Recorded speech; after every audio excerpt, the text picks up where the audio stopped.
Ryan Little. Japan.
Ryan Little. Japan.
Ryan Little. Japan.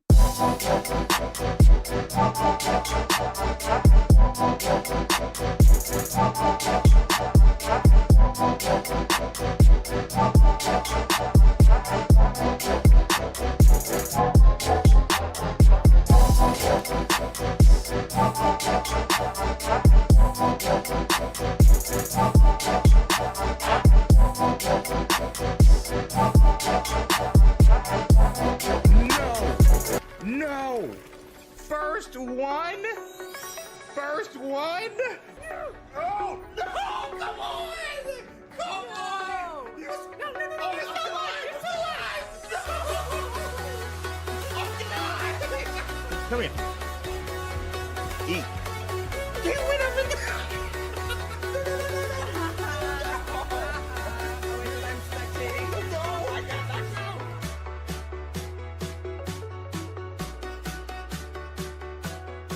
Eric coming in like every night.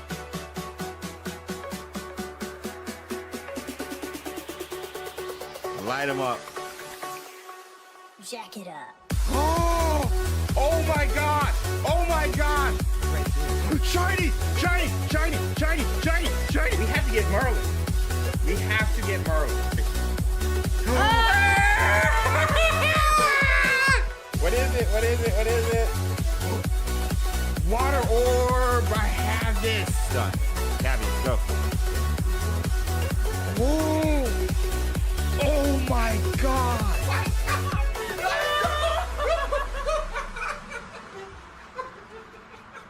You know what the stakes are for this. What? I sleep on the couch? Our marriage. Microphone check. Microphone checkity check check. Check 2 1 2. _3 air horn sound for 0 bits. We got the bound popping at the beginning of Wizarding Wednesday for you bars. Hey yo, what's up, Cindy? We got mic checks.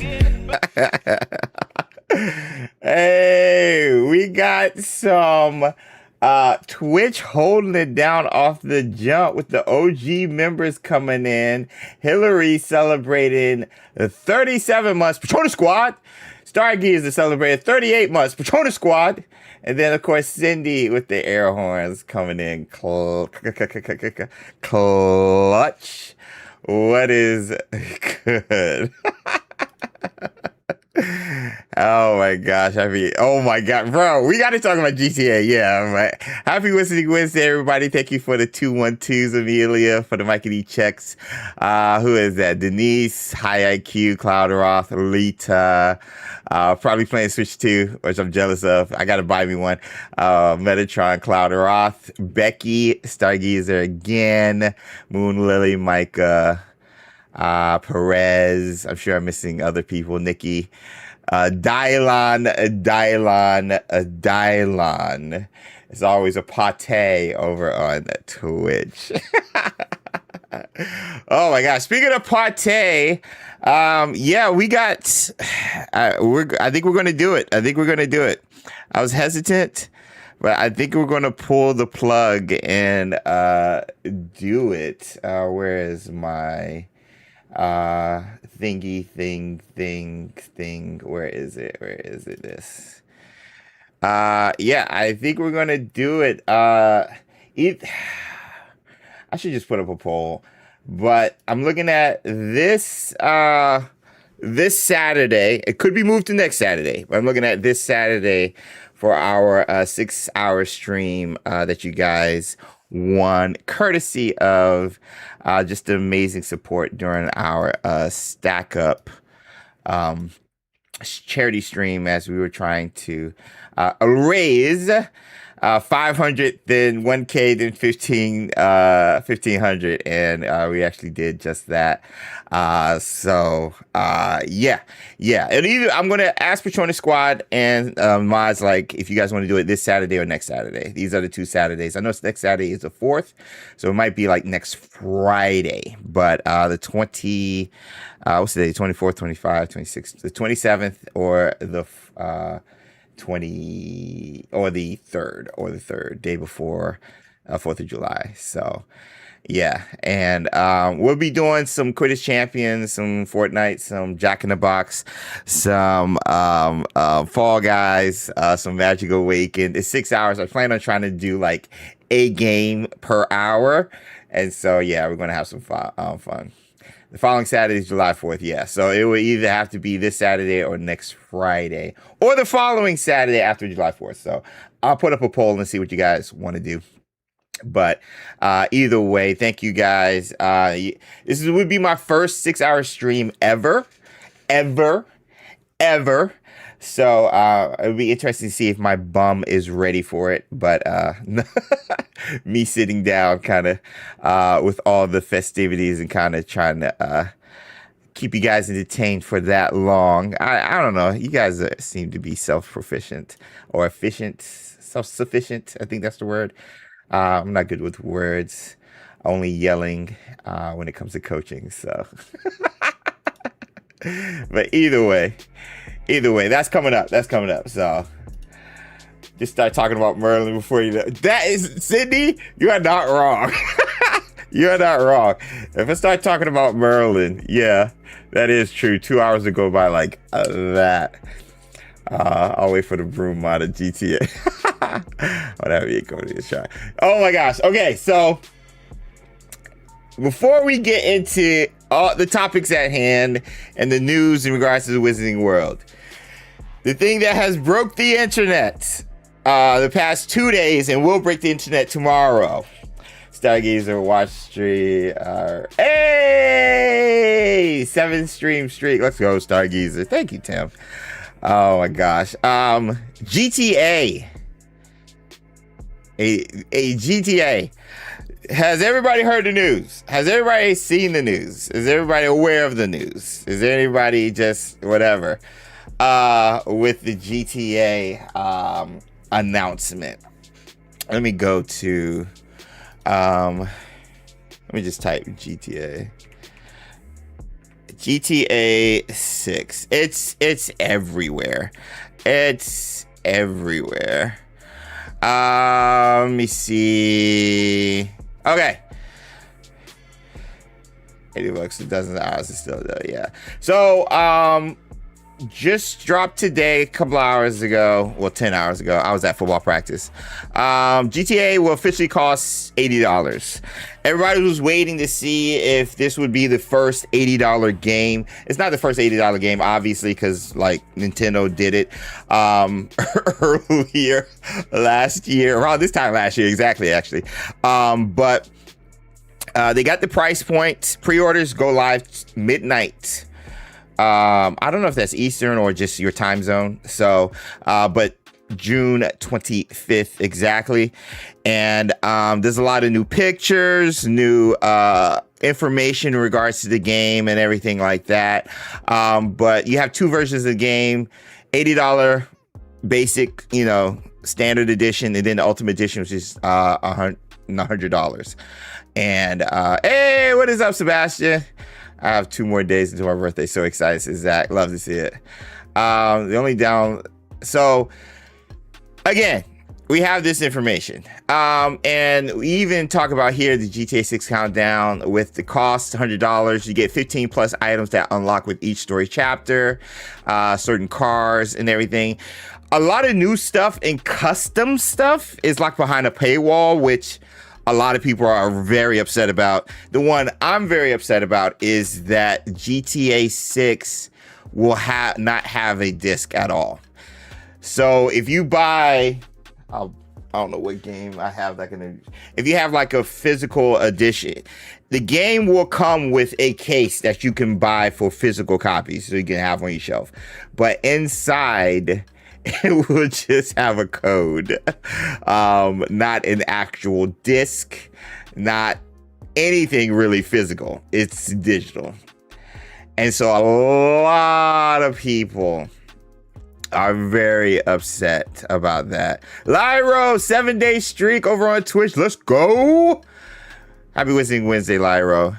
Yeah, no disc is a shocker. This big of a game, they could have charged more and still made a lot more money. Yeah, I feel like the $100 should have had a disc at least. Maybe that will cover the cost of a physical edition. But it's GTA, it's Rockstar, it's Take-Two. They could honestly do what they want, and this thing is going to make a lot of money.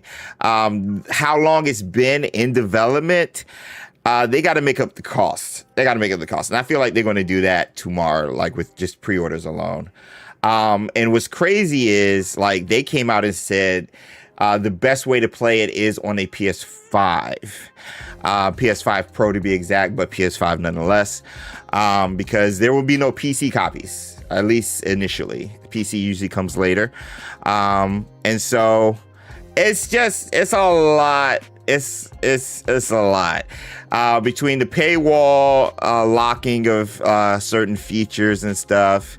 Yeah, confirmed that several stores and activities in Grand Theft Auto are exclusive to the $100 edition. This includes access to certain tattoo shops, mod shops for custom vehicle options, and businesses. One of the confirmed examples is Ride Out Customs, which states only open for business with the Ultimate Edition. Yeah, there's a lot. Obviously, it launches November 19th. A lot of games have been trying to stay away from November and December. But I don't think Nintendo has to worry about that. You got the prices here. And I mean, it's GTA. A lot of people have spent thousands of hours in GTA 5, even before the online, just because there's so much to do. So, I mean, $80 to me, like with everything going up the way it is, hardware, software now, subscription services, all these things. The $10 price jump wasn't that big a surprise. Everybody was fearful it would be $100, but $100 seems to be only for the Ultimate Edition. But the fact that there's no physical disc at all sucks. Granted, I think I read earlier that 80 to 85% of game sales, I believe within the year, between year to date, 80 to 85% were digital. So it just seems to be the way things are going right now. But as a person who's going hard on physical media with DVDs, Blu-rays, obviously, with games, buying old games and stuff like that, just so I can still have a physical copy of it, just in case a company wants to take it off their library for whatever reason. Anything physical seems to be like more important now, more than ever, because it's going away. And so, yeah, I think the wait will be worth it for PC. Yeah. Oh, yeah. And they did say single player focus game, like single player only game. So those who are looking for GTA 6 online won't get it till later. I think they waited like a year or so for GTA 5 to get online services, maybe longer. So as long as everything in the Ultimate is just cosmetics, it shouldn't be a concern as long as there isn't paywall for actual content. I heard, Dylan, that some of the I heard somebody say the Ultimate Edition actually might get quests. I think it was Luke Stevenson's. Like there's certain quests and stuff that you can only get in the Ultimate Edition. Let me see. Ultimate Edition includes exclusive vehicles, weapons, outfits, car modification. This doesn't seem like special locations. This doesn't seem like cosmetics. Additional activities spread throughout Jason and Lucia's story. So you get certain stuff narratively as well. So this seems to be, you'll be playing a different game if you pay for the Ultimate Edition compared to the Standard Edition. Yeah. No quest said, but it's all on Rockstar's website. Okay. Some shops are locked. Some missions will get exclusive quests. That's what I heard. I'll have to comb through Rockstar's website or the GTA website. As per usual, I'll be watching others stream it and wait for the price to drop. If it's worth getting, I'm not dropping $80, $90 without knowing it's good. I mean, we'll definitely get GTA 6 gameplay before its release in November. I mean, still only the tail end of June going into July. So we still got a bunch of time before it actually releases. You can only access some stores if you have Ultimate Edition. Yeah. But I'm glad. I guess everybody's already bringing it up. Are you guys buying this day one? Who's getting this day one? Raise your hand. If you're not getting this, thumbs up if you're getting this day one, thumbs down if you're not getting this day one. Let me know.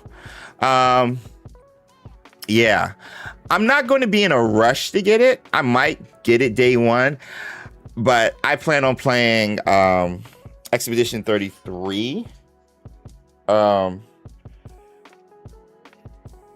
everybody's doing GTA 6. But yeah, Micah says no. Not sure yet, says Gabe. Moon Lily says that with us. Me, but I'm not pre-ordering, says Jordan. Metatron says no. Cloudroth says yes. Moon Lily says no. Dylan says, but I think Hogwarts Legacy had a separate dueling arena and deluxe, and it also had yeah. What the Ultimate is doing doesn't sound like true story content. Excuse me. Agreed, Dylon. I'm just trying to regurgitate what other people are saying. Honestly, I haven't looked too much into it because I'm not like into GTA that much. Still, I'll definitely be trying to get at least a physical edition just to have it. I have all the other games. I might be missing 4. I might be missing GTA 4. I have GTA. I have GTA that was on the PS2, Vice City, San Andreas, and then 4, and I do have 5. Like, I do own the games. I just don't play them. I used to play them all the time, but after San Andreas, I think I dropped off. Hey, friggin' nerds! What is good? What's up, Mario? I'll get it by... I ain't dropping the extra $20 for a complete edition. That's wild to me. Yeah, like, yeah, that's tough. I don't like if I'm a fan, like if Hogwarts Legacy 2 did this, for example, right? I'm dropping the extra $20 to get it, the Ultimate Edition or whatever. Like, I had bought the collector's edition, for example, of Hogwarts Legacy, and then I found out like Avalanche Software sent me a collector's edition as well. But for stuff you like enjoy and stuff you've been waiting for, anticipating and stuff like that, I mean, hobbyist, enthusiast, same with like 007 First Light for you. Like, I'm sure you would have loved to have spent the extra money to get to Legacy with the golden gun or whatever it's called. So I don't fault anybody, but I also don't blame anybody who thinks this is expensive as well. I think it's just based on your anticipation, your excitement for the game. And if it is cosmetic, then, like Dylon stated, it's fine. I thought Rockstar would milk it and have a ton of different editions. So did I, Becky. Rockstar and GTA 6 in general seem to be like one of the few publishers and developers and game titles that could do what they want. Oh, yeah, absolutely. I don't see the extra 20. Yeah. The extra 20 being worth it is just going to depend on like how cool like the extra tattoo shop is, or how cool the extra car shop or vehicles you'll get, or skins or whatever. Yeah, for sure. But additional activity spread throughout Jason and Lucia's story, that's interesting wording. And discussing film, I know they got it from the website. These clips though, some of these janks look real as crap. Like, this game I want to see if this game, I don't know what game has the current world record in regards to most streams. I don't know what game that is. I'm sure I can Google it. GTA is going to break that. And I feel like if a like Kai Cenat or like a iShowSpeed or even a Mr. Beast decided to get into streaming and decided to stream GTA 6, they could probably break the record for most concurrent viewers during a video game Let's Play live stream with this game. And so like, I just think it's just going to be crazy. This thing's going to be so crazy. Probably Fortnite has that record. Ooh, that's a good point. Somebody like a Ninja back in the day or somebody. That's a good point. James, what would you play first? Legend of Zelda remake dropped the same date as GTA 6. It does? Oh, I'm playing Legend of Zelda. I'm playing Legend of Zelda remake. Like, look at this picture right here. Like, it looks so good. The graphics are going to be insane. No word on 60 FPS though. Look at the cars. Look at that shot, bro. Yeah, this game is going to be insane. But I didn't know they were dropping GTA 6 and Ocarina of Time were both dropping on the 19th of November. I gotta double confirm that for sure. Look at this. This looks like a real picture. This looks like a real picture. I think it was who Miranda Lorian had posted on X. And I was like, oh my gosh. She said that wasn't real. I was like, yo, first glance, I thought this was a real picture. No way to be 60 even on the Pro. Yeah. I don't think so either. But yeah, the gaming industry knows what they're doing, trolling us is dead, yeah. W's. W's in the chat. I appreciate the nods to the OG Vice City. Yes, agreed. From the 80s era. Yes, Mario, agreed. The never-ending story is singular. They're not dropping the same time. I asked if they did, what would you play? Oh. Yeah, if both of those games dropped at the same time, I'm playing the remake. Granted, I don't have a Switch 2, but yeah, I'm playing the remake. It has no release yet. Yeah, you mean I have to make a life choice decision between GTA 6 and Ocarina? No. That was a question. Like if they dropped at the same time. If they dropped at the same time, I think an even crazier question. I think an even tougher question. But that's the thing. Like I'm not like woo, like losing my mind. Like ooh, look at all this GTA 6 information. Like it's cool. But yeah, oh yeah, Rita, 100%. Already know Zelda for you. Already know.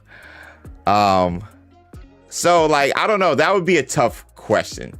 Like for me, a tough question concerning, I don't know, like a GTA 6, for example, would be, would I play Phantom Blade or something, or GTA 6?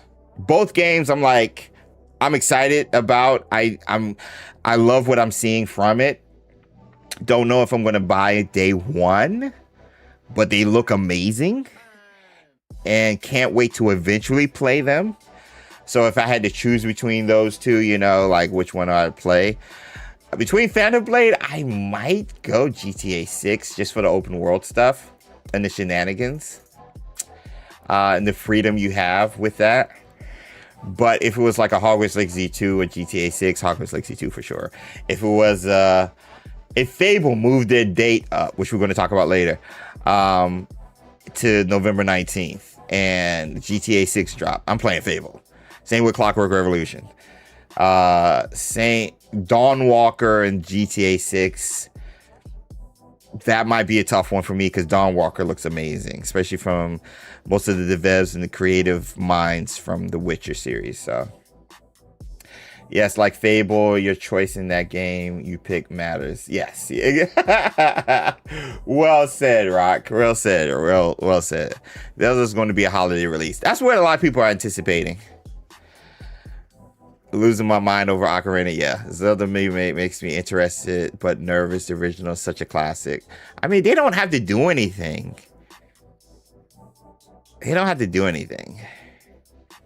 Just remake it.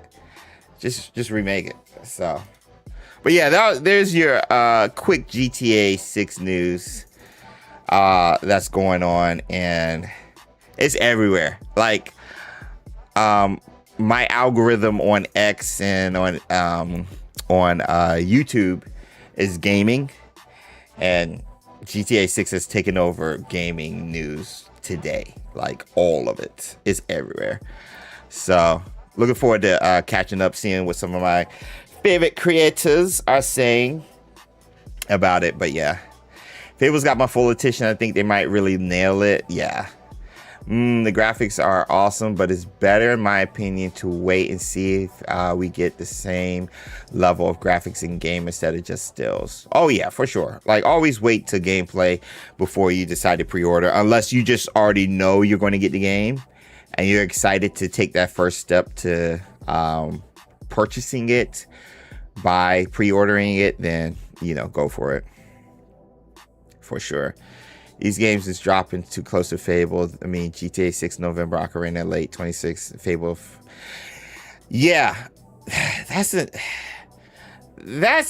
huge issue. Bro,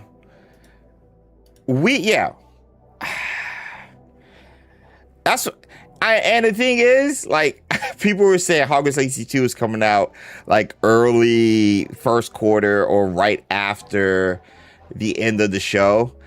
In February. I was like, bro, do you see how packed the first quarter of 2027 is?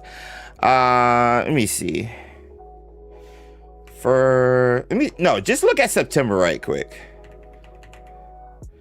September 2026 video game releases. Let me see if we have.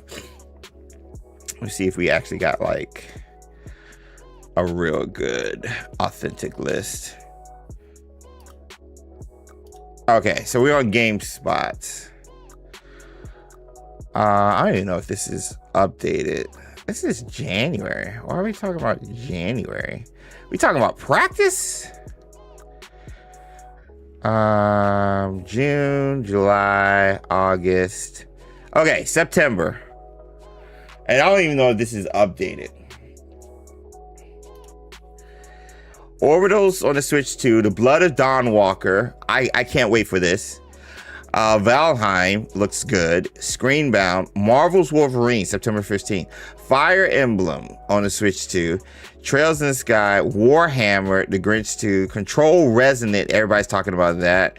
Harvest Moon, Hot Wheels Infinite Rush looked so fun. Silent Hill Townfall, which came out of nowhere. Valor Mortis, Onimusha, Way of the Sword, and Minecraft Dungeons 2. That's just September. Then Dynasty Warriors 3 Complete Edition Remastered. Love Dynasty Warriors. Rayman Legends Behold, which was revealed at the Xbox Showcase. People are looking forward to that. End of Abyss. Ace Combat. Gears of War E-Day, October 6th. Star Wars Galactic Racer, also October 6th. Kingdom Hearts Collection 1 through 3, October 8th. Silver Pines, Sesame Street Friends, we see. Valor Mortis, I've heard good things about that. Castlevania Belmont's Curse, October 15th. Tales of Eternia. I love all the Tales game, don't worry about it. Final Fantasy Resonance, October 26th. Nintendo Switch Sports Resort, only on the Switch 2. Rita, I already know you're getting that. I need to have a Switch 2 so I can get that. Call of Duty Modern Warfare. All of these games are literally just about a month and a half away from each other. And then Phantom Blade Zero. And then nobody's messing with, look how short November is. Because nobody wants to mess with November because that's where GTA 6 is. Like, it is crazy right now. It is crazy. And then, like, we haven't even gotten to 2027 with Fable. And it's a lot of stuff. Let me see. There's a lot of stuff in 2027. There's just so much dropping very close to each other. I think during the freaking Summer Games Fest, I think Jeff Keighley has said by June of last year, I think they had like 3,000 games released. This year it's like tripled or whatever, to up to 9,000 games released up to that point, June 5th. When they had the Summer Games Fest. It's crazy. Hello, just got here. Did we discuss no physical media release for GTA? Mercury, we did. And share my disappointment. Gears of War E-Day and Fable. Yes, Perez. Yes. You need to get your Switch 2 so we can play Esports Resort game together. So, I'm thinking of I'm going to have it before fall. I'm going to have it before fall, Rita. So I'm going to have the Switch 2 before fall. I'm biting the bullet. I'm doing it. It's tough out there for developers. Wallets are only so deep. Wallets are only so deep, but also, I mean, that's just it. Wallets are only so deep. Like, I can't buy every game. Like, I've been fortunate enough to get like some of the top games that have released so far as review codes. But even then, they're all digital, so now I'm running out of space on my PlayStation or in my PC, which I can't afford to buy more memory because storage and RAM are at an all-time high. Have like tripled, quadrupled since like last year. So yeah, it's crazy. It's crazy. I'm trying to see. Hold on. Because, yeah, everybody talking about first quarter 2027 video game releases for 2027. Oh, my gosh, wait. Isn't Final Fantasy in February? When was this? 5 days ago. Game Informer. Final Fantasy Revelation? When is that? All right, so right now, yeah, so Hogwarts Legacy 2, holiday 2027 or early 2028 is looking good right now, away from all the traffic. Stranger Than Heaven, Wandering Sword, 2 games a lot of people have talked about. February, Tomb Raider Legacy of Atlantis, Persona 4, and Fable. Oh my gosh.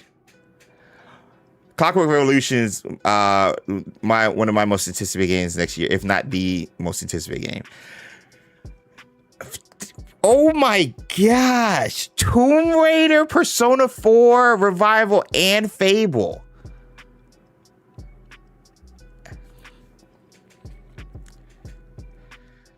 Nobody is for storage yet. Next gen consoles are yeah, they are definitely going to be delayed. That's are they shooting themselves in the foot of making everything digital so they have to pick and choose what games to buy according to what memory we have? There's no way.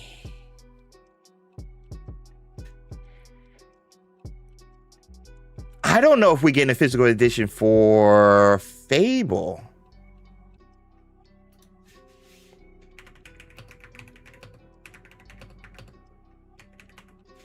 Because the collector's edition sold out. Okay, so they will have a physical. Physical editions are confirmed. And pre-order is available. Okay.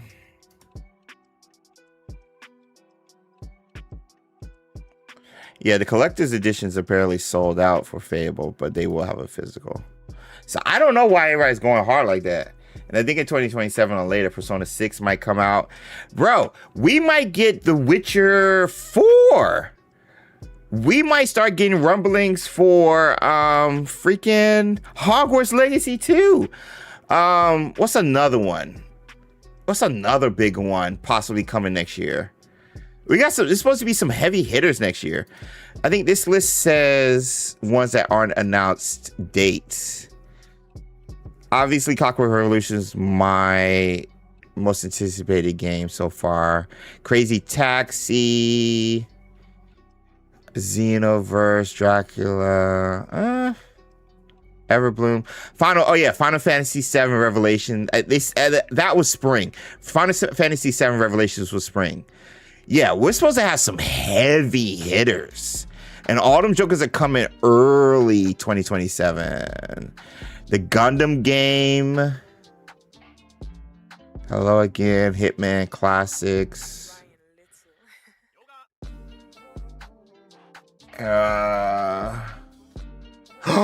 my gosh, the Mega Man game they announced last, was that Game Awards? Dual Overdrive? Yeah, it's going. And then the Senua game, the The freaking what's the monkey one? Silent Hill. What's the Spyro Beyond, State of Decay, The Expanse for RPG heads, Tomb Raider Catalyst, Warhammer. There it is. Wulong 2. No, that's not it. Wulong 2.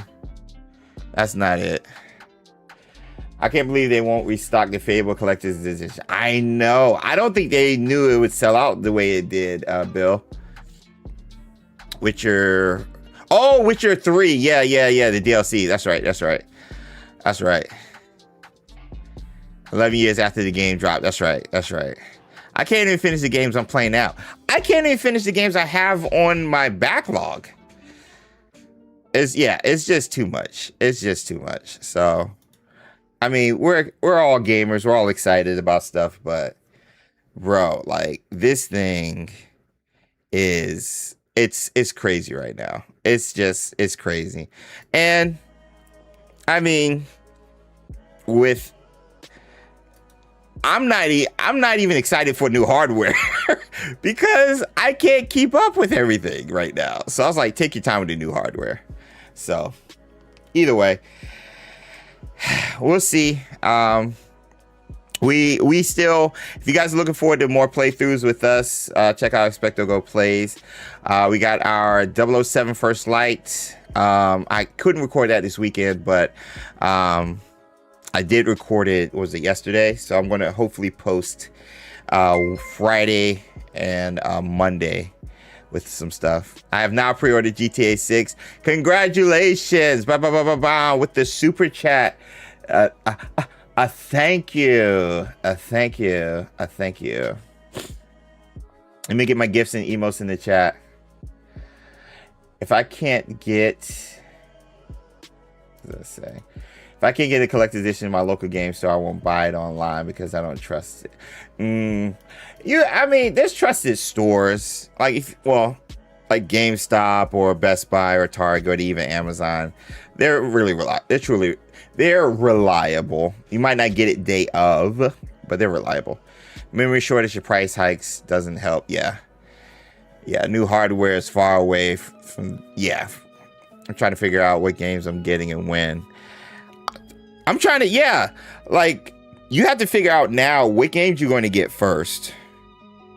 And then set aside money, if you can set aside money, to get those games. Like, I'm already planning on, like, stuff I want to buy for next year, if I want to set aside, let alone trying to plan a vacation. Like, you gotta plan game purchases now like you do vacations. It's crazy, man. It's crazy. But this is where we're at. So, speaking of where we're at, who's ready to get into the topic? It's the only way I can get collector's edition in my local store. Doesn't bring them in, then no more. Online that's crazy. But speaking of upcoming games and all those things, thanks for the gifts and nifflers in the chat, Perez and Moon Lily with the super chat.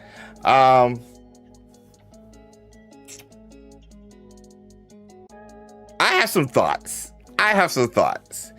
And I never thought I'd say this, but Hogwarts... It's time! Black_3 played duel for 0 bits. Thanks, Cindy. I never thought I'd say this, but Hogwarts Legacy 2 might need to copy FABLE. And when I read up, because I'm going to try to start covering more FABLE coverage and stuff, because I'm very excited and I plan on playing it. I feel like it's going to scratch that itch I have for Hogwarts Legacy 2, and so I think it'll hold me over until. But I mean, if Final Fantasy Revelation's coming out like a month or two later, I'm stopping it and playing Final Fantasy. But anyway, I think FABLE looks like a game that is going to scratch that itch for us Hogwarts Legacy fans. And looking at what I've been discussing or breaking down what I've been able to research, there's a lot of stuff Hogwarts Legacy 2, I hope, implements based off of what I've seen from Fable 2. And so I want to cover that. I want to break that down. And I want to hear you guys' thoughts on what aspects of Fable that I think Hogwarts Legacy 2 should copy and pull from in order to make a better game than the first one. And you know the big one is going to be morality, which we'll talk about. So if you guys are into it, if you guys are interested in this discussion, let me get yours in the chat and we'll get to the latest and greatest because we got a lot to talk about. And I'm going to be breaking it down based off of what Avalanche Software and WB Games promised us. And for the first game, what they did and what they did and didn't deliver. Cindy with the yo's. For 0 bits. And what they should deliver in the sequel. So what we didn't get in the first game, even though what they promised us, and then what we should get in the sequel. So we got yo's in the chat, even a vocal yo from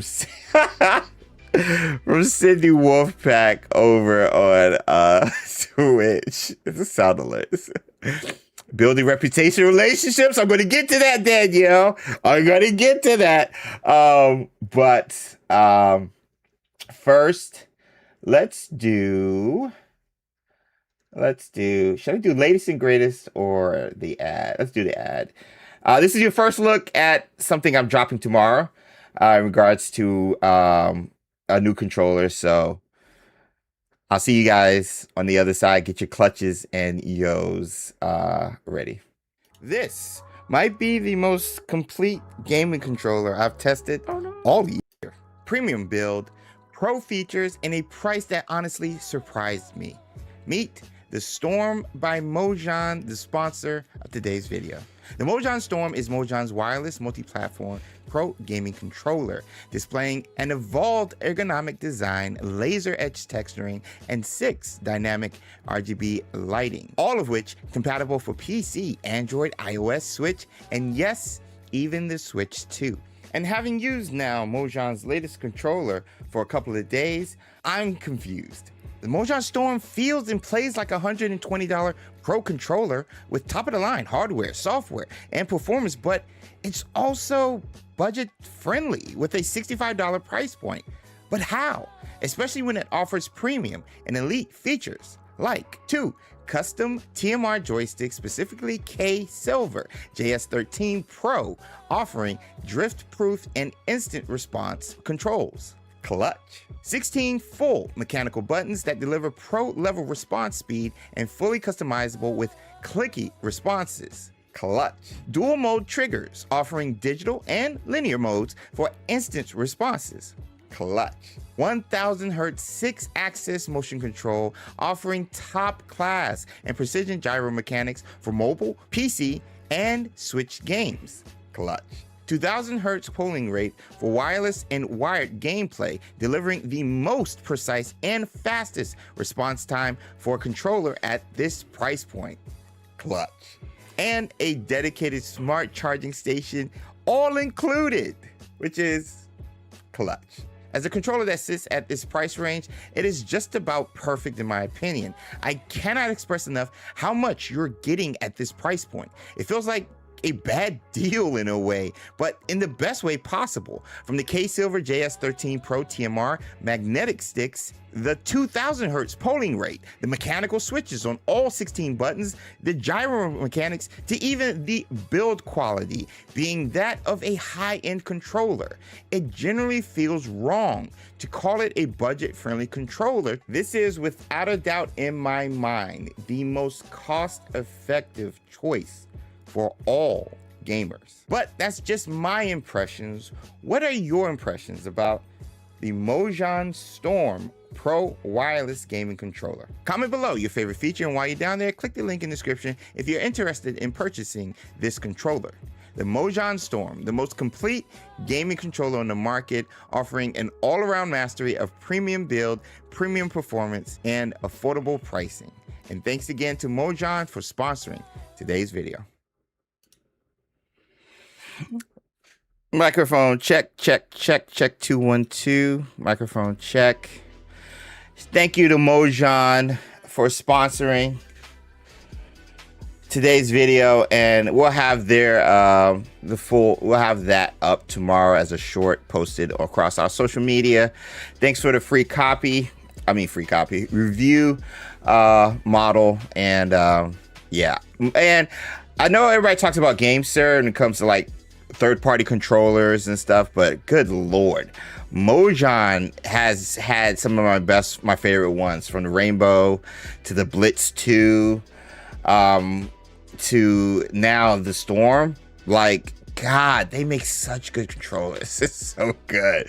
Like, I know I'm reviewing them, but I've reviewed, I want to say, almost 20 controllers since like a little over since last year, and they keep being one of the top of the line ones. GameSir does the best mobile controllers in my opinion, and the G7 GameSir is really good, but I don't know, like that I think just hits different in my opinion. Anyway, shout out to Mojang. So, new game controller is awesome. Zach, it is. It's a clutch controller. Well said. Getting into what I wanted to talk about. For those of you guys unaware, FABLE. We'll talk about it. But I want to start with Hogwarts Legacy. Hogwarts Legacy was a game that I enjoyed. I think I gave it like an 8.5 or a 9 out of 10. Giving it an extra point for what it was able to do from a Wizarding World standpoint. And what I really appreciated, the authenticity. The world felt like your killed Taco Bell. Sorry, the world, it felt authentic. It felt like your story. I mean, Hogwarts, I get to explore Hogwarts as a player. The spells, the combat, the flight, the classes, the professors, the characters, I think was some of the like stuff that stood out. The professors felt like the professors I've read in the books, or listened to in the audiobooks, or, you know, even watched in the movies. They all felt like they belonged and like were at that level of like depth when it came to their portrayal. And same with some of the NPCs, specifically the main ones being Natsai, Onai, Poppy Sweeting, and of course Sebastian Sallow, with the Ravenclaw ones kind of being underwhelmed by, but nonetheless they were fun to hang around. And so I love this game, but the thing it fell short to me, and I've said this before, I've even said it to Chandler, so don't feel like I'm just saying it because I'm not talking to anybody from Avalanche Software, even though Chandler's not at Avalanche Software anymore. But I have said it to Chandler numerous times, and I've said it about the game with numerous devs listening to our Wizarding Wednesday live streams, that I think the weakness or the weak spot of Hogwarts Legacy was the story and the choices, and how I felt like narratively my choice didn't matter, even though they gave us a bunch of opportunities to make decisions on how we would respond to people, i.e. the NPCs, and overall the decision to hide or reveal ancient magic at the end didn't feel like our choice was made. It kind of just was like, you made that choice, but it didn't feel like there was implications made with that. Hopefully the sequel kind of corrects that, but it felt like it really didn't change or alter or feel like my own story. It felt like I was following the path of a story that was laid out for me. And the choices I made were just, you know, cosmetics to a degree, if that makes sense. So they did a great job creating the characters in the world. Agreed, Cloud Roth. Why not FABLE? Why not copy FABLE and GTA 6 graphics? Yo, copy GTA 6 graphics, FABLE's morality, Clockwork Revolution's time management, or Prince of Persia time management, the flight and stuff. I don't know. Like, I mean, you can say that about anything, but the only thing the choices changed was a small portion of the dialogue and the final repository cutscenes. Agreed. So, and this is not coming out of nowhere. Like, my thoughts, this was a selling point initially for the game. And we'll go back to the PlayStation blog that was posted right after the state of play with the first look at gameplay for Hogwarts Legacy back in March of 2022. And this is a quote from Alan 2, game director, who says, with Hogwarts Legacy, we had the incredible opportunity to tell the story we wanted within the Wizarding world when fantasy stood out. Many fans of Harry Potter imagined what it'd be like to receive their own Hogwarts letter, be sorted, and attend Hogwarts. More than anything else, we wanted to allow fans, after all these years, to finally tell their story, their way, at the most beloved school of witchcraft and wizardry. Only an open world action RPG could capture the breadth of our fantasies. And the key thing here was kind of like, we wanted to allow fans, after all these years, to finally tell their story their way. And to a degree, that's accurate, but it really wasn't when you play out the entire story. Because again, none of our choices mattered. None of our horrible responses to any of the NPCs in school really mattered. They didn't like look at us in a different way. They didn't really treat us in a different way. If I answered one of the 4 options, I feel like later on when I come across that character again, they would say and respond the same way. And so, again, going back to what was promised and what they were looking forward to, they being Avalanche Software, wanting fans, or wanting to allow fans after all these years to finally tell their story their way as a witch and wizard and student at Hogwarts. I don't know. It didn't seem like it hit. None of our killing and curses use it. Yeah. I mean, spoilers, when you have the choice in the end of Hogwarts Legacy, nothing changes. Exactly, Danielle. Forza mechanics for Flight. Nick, we might be making the best game ever. And so, like, I was disappointed by that, honestly. Let me see, Bethesda item world placement. Ooh, Xynor. Yeah, it was very typical of the Rails old school video game, which is fine, but playing our own story, like first advertised, would be amazing. Yeah. I mean, how many times did we break into houses? I was honestly hoping we'd get chased away or get in trouble. Yeah, we stole a bunch of stuff in people's houses. Yes, no consequences for using unforgivable curses. Like, and it didn't make sense because in the title of those 3 spells, the category is unforgivable.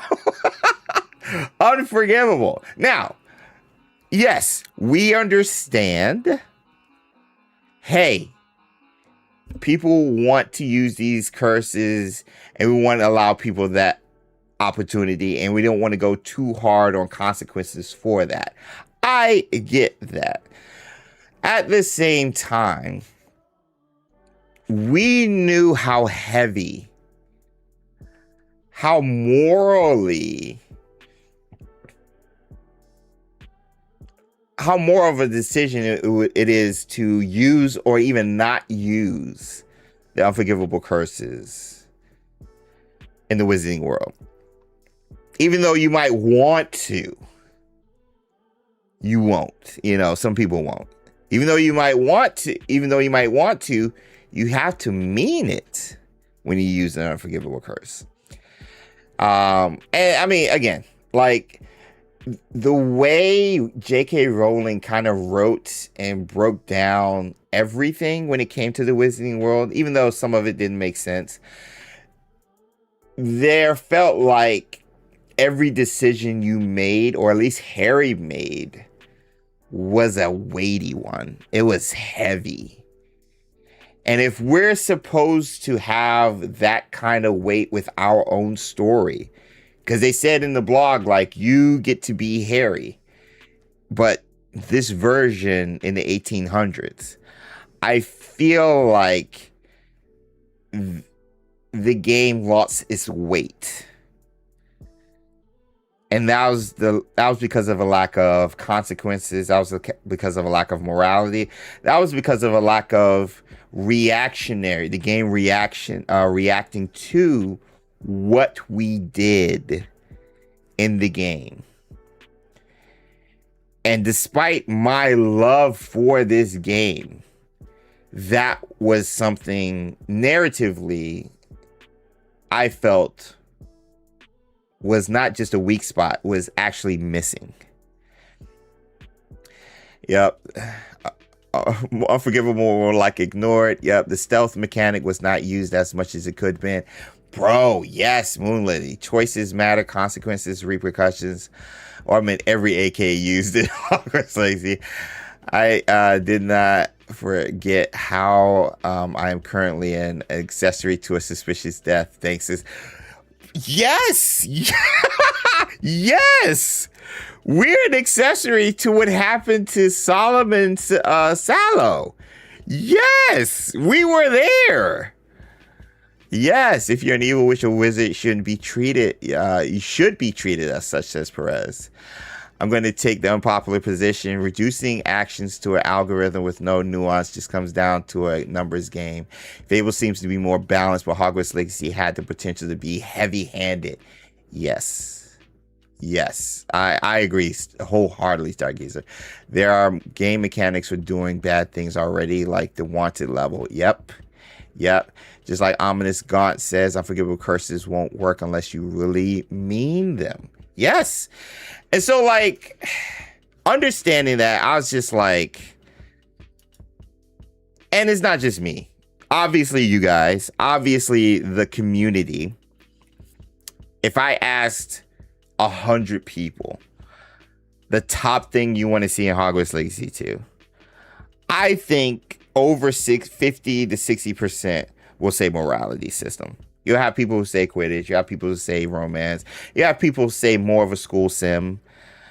But I think, based just going off of my limited data and my interactions with the community, the majority of people want morality. Release the Nemesis system, Zydor. Oh my gosh. Does that now go to Paramount, by the way? Since Paramount owns WB, does that now go to Paramount? The Nemesis system would be insane. Insane. It would be insane. So, talking about, just my overall thoughts with what I think Hogwarts Legacy might have fallen short at, and how I hope those shortcomings might be a strength and at least be resolved in the sequel. This is where Fable kind of comes in my opinion.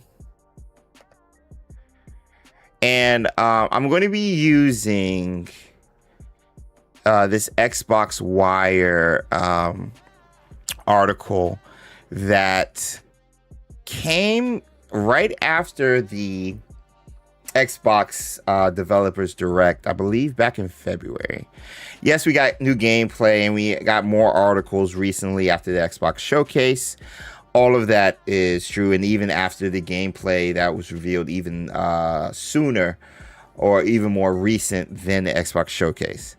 But it's something the game director said here in regards to Fable that I just feel like fits Hogwarts Legacy to a T, and Avalanche Software should be paying attention to at least aspects of this. So this is a long article. I'm not going to read the whole thing, but there's a section talking about the essence of Fable that I'm like, man, this could be applied to Hogwarts Legacy, definitely Hogwarts Legacy 2.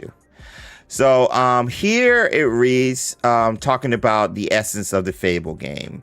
I've only played the first original game. I didn't get into the second or third one.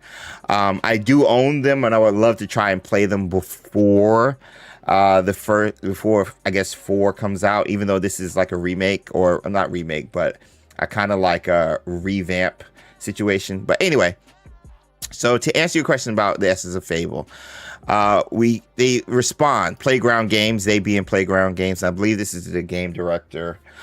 Says we came up with a bunch of things, the first of which actually inherited from Lionhead, who was the original developer of the OG Fable games, the ones I just bought. And again, the first one being the only one I've actually played through. When we started working on this project, talking about Fable, the new Fable, got a treasure trove of documents from Lionhead. So they go into talking about breaking down and everything. And this was really cool. They say, I guess our interpretation of what Fable is in regards to a fairy tale and not a fantasy probably exists on opposite ends of the spectrum. Again, talking about fairy tale being one end, fantasy being another end. I think we all know what fantasy is. It's The Witcher, Skyrim, Lord of the Rings, Game of Thrones, etc. And I think tonally it's quite grand. It's sweeping, it's geopolitical, it's serious. You know, you can almost picture the color palette of fantasy. There's some gray tones there, you know, like it's not as bright as we've seen with Fable to a degree when just referencing fantasy in general. And then fairy tale exists right at the opposite end of the spectrum, according to Playground. Fairy tales are intimate. They're small stories about regular people. They're not grand and sweeping. They're very personal, whimsical, and ultimately they deal with what happens when magic touches the lives of ordinary folks. And also they have this kind of moral component to them. I'm going to read that again. And this was my favorite part. Fairy tales are intimate. They're small stories about regular people. They're not grand and sweeping. They're very personal and whimsical. Ultimately, they deal with what happens when magic touches the lives of ordinary folks, and also have this kind of moral component to them. When I read that, I was like, oh my gosh. I could see that being the case for any game in the Wizarding world. Granted, you have muggles and obviously wizard folk, but just the moral component to it, how magic kind of shapes it, that was us. That was our character being introduced to magic for the first time, and now realizing we have the ultimate magic, ancient magic. Like, that's amazing. First is the best, Fable 2 is good, 3 is all right. Fable's always had the silliness. I'll get to that. And when I think about, and I think that is brilliant description of what Fable really is. It runs through our art style, which looks amazing. It runs through our world building, really executed against the fairy tale idea in every part of the game that we're building. And then Fable has this other tonal pillar, if you like, which is British or Britishness. You can't mention Fable without mentioning that it's quirky, quintessential British. It's cliche, but it's kind of true. And I don't think it's just because Albion is obviously medieval England through a lens, and it's not just because the cast have British accents. Harry Potter is essentially British. It is so British. Harry Potter is so British. Are you saving Colin the Pig? I mean, I'm gonna have to do multiple playthroughs. But my first time through Amelia, yes, I'm saving Colin the Pig. Yes. And I think Harry Potter has that silliness as well, Cloud Roth, that Fable has. I don't think Hogwarts Legacy embraced the silliness as much as they could. I think we saw a glimpse of it with the Polyjuice potion, for example.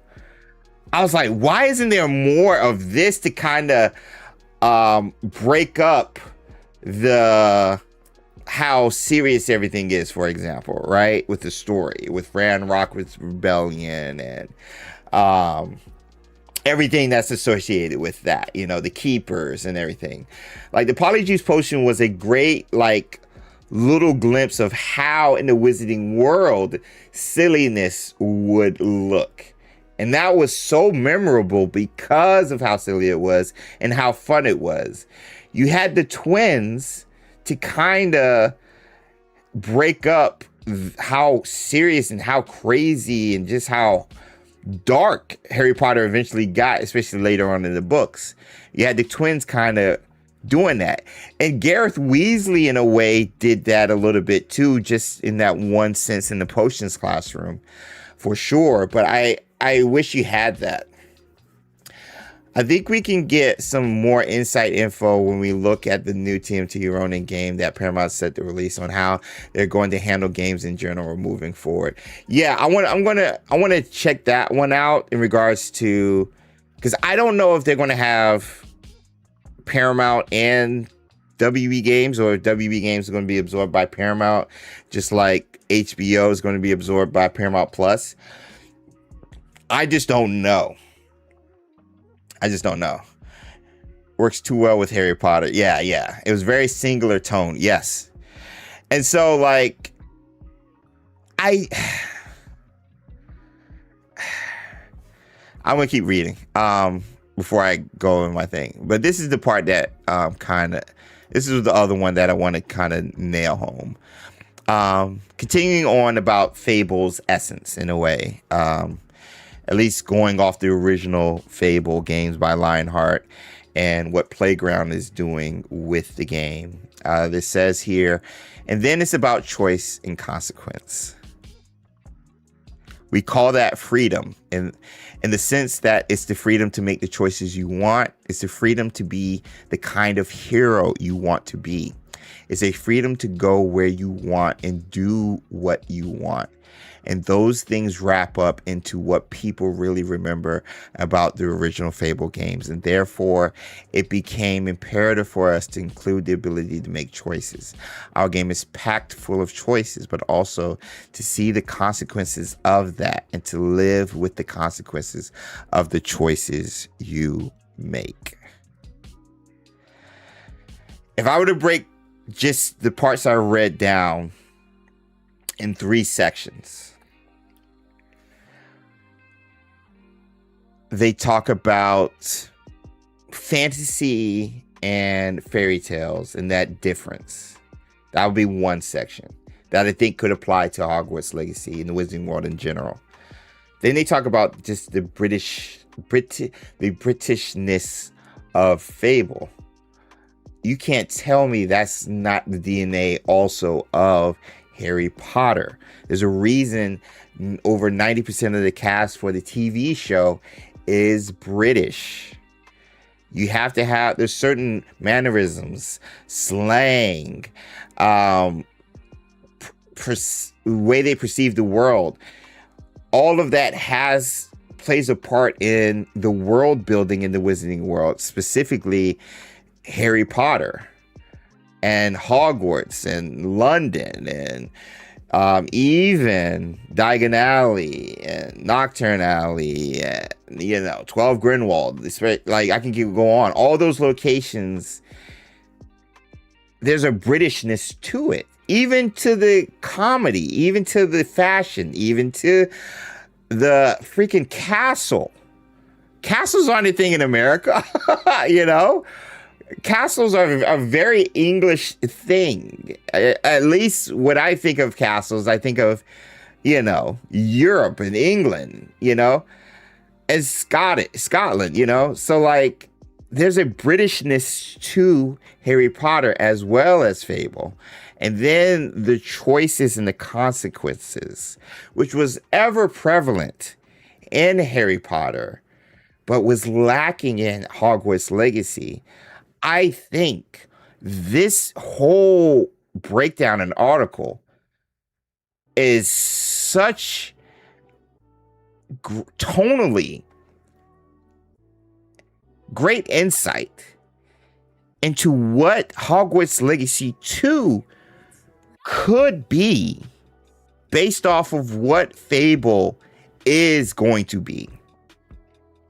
And that's why I say Hogwarts Legacy 2 should pull or copy what Fable is talking about here and what they're trying to execute.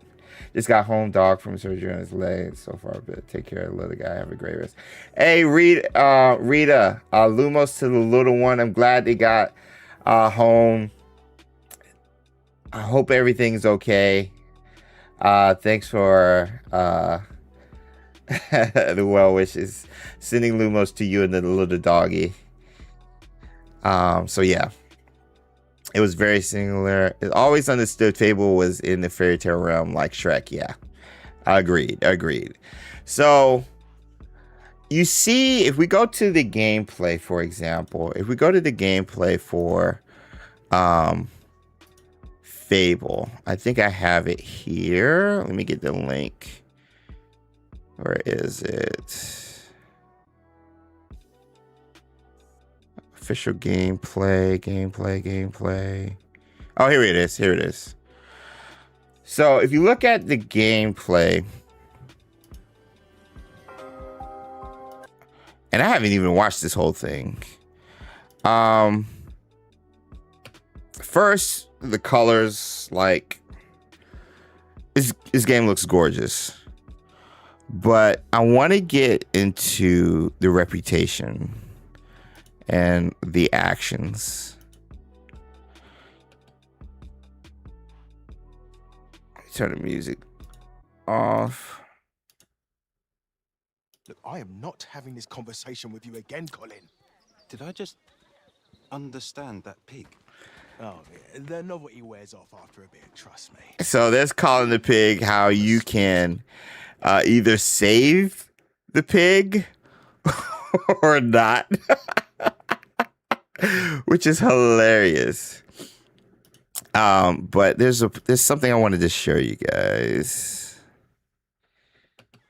On the right is how he feels about me.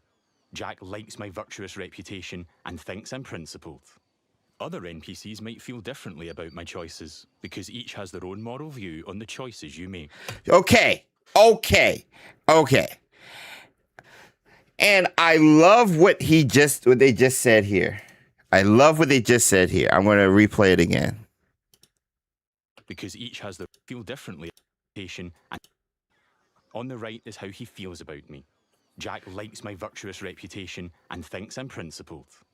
Other NPCs might feel differently about my choices because each has their own moral view on the choices you make. Harley, I'm sorry. So, right here, an NPC right here shows that looking upon our character, this character at least, they think you're virtuous based off of the decisions, the choices, your actions that you've done so far. That's not going to be the same somewhere else from other NPCs. They will not think you're virtuous. And so there's this balancing act of who do I want to please? Do I want to please Jack the beggar or, Cindy the maitre d' or whatever, whatever. And And so, like, it looks like the kind of game you can spend 200 hours just playing around buying shop. Yes. I'm losing lots of sleep thanks to FABLE, says Danielle. But so imagine just pulling off of the information we just got within this like 5-7 seconds. This person thinks I'm virtuous, but other NPCs, based off the actions I've made, even though I'm perceived as virtuous here, might perceive me as to be the devil or something, right? Horrible. A dark wizard. Imagine having that in Hogwarts Legacy 2. Especially if we have a morality system, especially if they go the route I've been saying that they should go when it comes to the Ministry of Magic not liking us. I think you could balance that. You could play around and have your actions. The Ministry doesn't look at you as virtuous. The Ministry and its workers, maybe people in London, look at you and they're like, you're a dark wizard, or you're a liar, or like you're in the gray area. I don't know if I can trust this guy or not because he's lying about what happened with Fig, or he's lying about Ranrock. Because the Ministry says Ranrock isn't a real thing, but he says it is. I don't know if I trust this guy. This kid is only 16 years old, 17 years old. Can you imagine talking to NPCs and this popping up and you knowing how they look at you and deciding either to lean into it if it's negative or lean into it if it's positive, or just having different reputations around the wizarding world? In London, they look at you, I don't know if I trust you. In Hogwarts, they love you. But other NPCs at certain houses are like, nah, I don't like you. I don't like you because you're another house, because you guys are winning in house points. So I'm not going to have a favorable look at. Thanks for the time check, Stargazer. I'm not going to look at you favorably because of you, we're losing in house points. Can you imagine that? Can you imagine how fun that would be? And so you're balancing, well, I want to have a good reputation here for the overall story, but also I want to have a good reputation because I want to win house points so we can get the house cup. Or because I want to build my relationship up with Poppy or Natsai or Sebastian or Ominous or Everett or Amit or professors. Can you imagine having consequences and choices affect your grades based on your relationship with the professors? A Snape, Severus Snape-like, compared to a Professor McGonagall. Like, none of our choices mattered. Perceptions through one's own looking glass. Yes! None of our choices mattered, bro. And so, like, the story didn't hit as hard. The story did not hit as hard because even though they promised this is our story, living the unwritten, we should have had control of the narrative. We should have got more insight into Ranrock. Heck, it would have been cool if reputation would be a reputation system. Yes, a reputation system. And it's different in Hogsmeade, in Hogwarts, or at least Hogwarts grounds, in the Scottish Highlands, in London, in Diagon Alley, Ministry of Magic. All different. All different. And it doesn't have to be as complex as Fable. It doesn't even have to be as complex as a Wanted system or any other morality game that you can name. But have some way where your decisions, your choices matter. And that's why I'm like, Hogwarts Legacy 2 needs to pull from Fable. just from that parts I read, just from this trailer, gameplay trailer I'm showing you guys here. Like, Hogwarts Legacy 2 to take it over the top, in my opinion, narratively, because they're going to kill it either way. Avalanche Software is going to kill it either way. Gameplay mechanics, they're going to introduce a gameplay mechanic. I'm like, oh my gosh. Combat was that for me, because that was a concern for everybody, including me. Like, how are they going to nail the combat? Combat might have been the best part of the game, outside of being able to explore the castle. So, gameplay mechanics wise, features wise, I think they're going to nail it.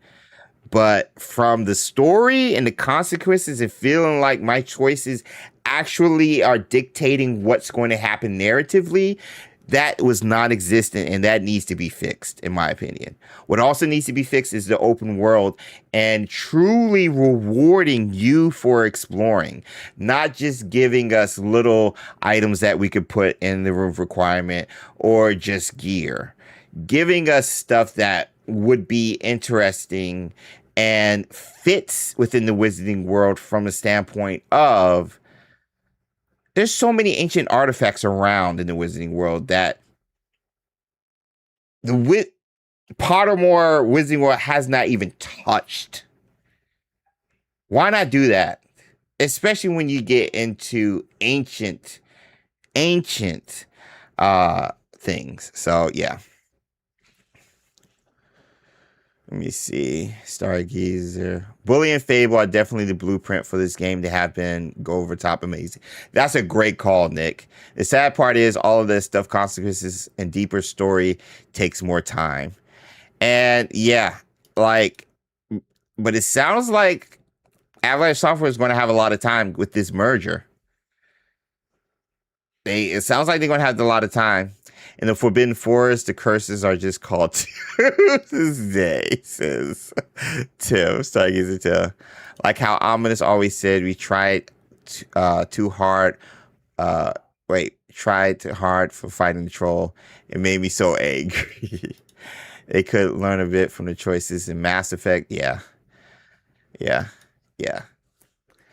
And I don't know, man. Like,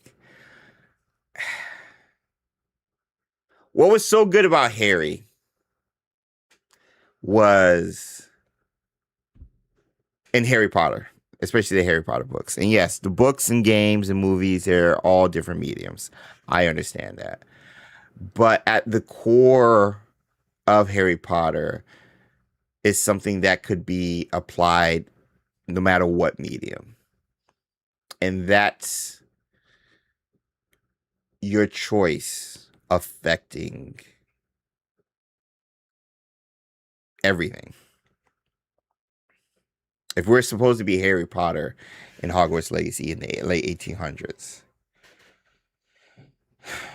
our choice to either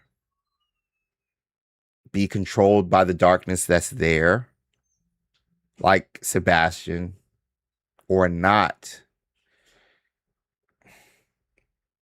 should be given to us, should be a feature. Not just because of narratively, it gives you more replayability as well, which also was a weakness for Hogwarts Legacy, the replayability wise. Yes, you can play other houses and kind of experience at least the Jackdaw quests in a different way based off your house. But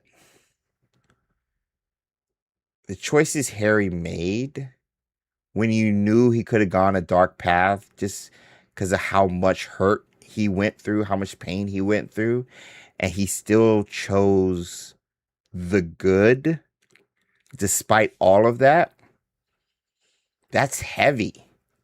And his friends were there, was the reason why his connections to the people around him was the reason why. Bro,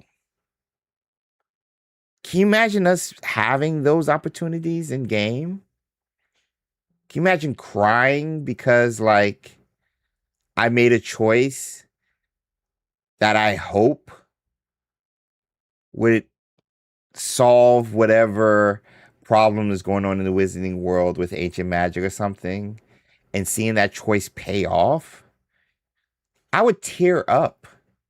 Something I said to somebody back at the beginning of the game, or helped somebody with, coming into fruition later on. That was Harry. That was Harry. Him freeing Dobby. Him making the connections with the Golden Trio. Not hanging with Draco. Even though he was supposed to end up in Slytherin, choosing Gryffindor. Trusting Dumbledore. Bro, I would love to have that. I would love to have that. How many people have made chickens we could open up? Building meaningful friendships with side characters would be amazing. Boasting, taunting would be interesting. You should make it a challenge trophy. Yeah. Let me see. Silverbone Tree says, I kind of want an open world game like that set in Westeros in the style of Hogwarts Legacy. That would be interesting. I feel like it would be very political, but yeah, AC Odyssey, AC open world games in general, Skyrim games like that, maybe even a Witcher for sure. Yeah, but in the world of Game of Thrones, I would prefer Lord of the Rings. I'm like, give me that type of game with Lord of the Rings first. But I'm with you. Game of Thrones would be interesting. Choosing the good when life throws the bad. Exactly. And you have that opportunity narratively with the sequel. Because again, if they go the route I think they should go, which is we are perceived as undesirable, number one, because the ministry does not like that we have control of ancient magic, and we made the choice to either reveal it or keep it secret. The ministry does not like seeing a 16-year-old make that decision. And so all the things that follow, Fig's death, who also worked at the ministry, Ranrock being a liable threat, can just be chalked up to the ramblings of a crazy kid who doesn't have his mentor or parents around. On top of dealing with seeing your friend go down a dark path, your friend being ominous gone, on top of seeing a person you've kind of just gotten close with, Fig, even, what's his name, Loddock, getting close with them. Ghost Steps, I have to. I'm hearing bad things, but I have to. See you, Becky. Have a good night. Thanks for hanging out. Like, those are all bad stuff that happened to us in the first game. Now moving forward into the second game, Order of the Phoenix type situation. It should be even more bad stuff thrown at us because of the ministry now. Because they're trying to control the narrative. How does that affect us? Do we choose the good still like a Harry? Or do we buckle under it out of fear or out of just anger? Like Sebastian or Draco. How does that affect the overall story? Or at least the journey. Like, yeah, bro. Like, I can't wait for Fable. I just hope we get a morality system, consequences, like reputation system, something, man. Something. We need it. I'm going this weekend, no matter what reviews are saying. I hope it's good. We're our liability to the Ministry of Magic, Danielle. Exactly. It's definitely doable, says Moon Lily. I played Dynasty Warriors Empires, and that is a very strategic And that is very strategic. And those mechanics with Witcher of Hogwarts or Hogwarts Legacy style in the Westeros game could work. It wasn't the Wizarding World that made the goblins the way they were in the first place. Yeah. And that's another thing they didn't touch on, Perez. That's heavy. This anger that the goblins in general have for the wizard kind is because of how wizard kind treated goblins. It's because of us. And so, like, that wasn't even explored. So, yeah, like, narratively, I just think giving us consequences, giving us a reputation system, morality system, I think adds more weight to what happens narratively in the sequel and even in the trilogy. And you even have saved file stuff with Mass Effect that your character that you built in the first game can go through the entire series according to people. So I've never played Mass Effect. I know I need to, but like Fable just seems to get it, man. Like in regards to that. And that's why I was drawn to the first game in general. From you having like getting horns and stuff based off your actions to it's the whole tale as old as time, good versus evil. How your decisions changed how you looked. Like Star Wars, Knights of the Old Republic as well. Those old Xbox 360 games, man, like there's a lot of them that allowed you to do that. Wait, what? Did you hear? Wait, I need a link to that. Final Fantasy VII Revelation drew inspiration from Hogwarts Legacy. How?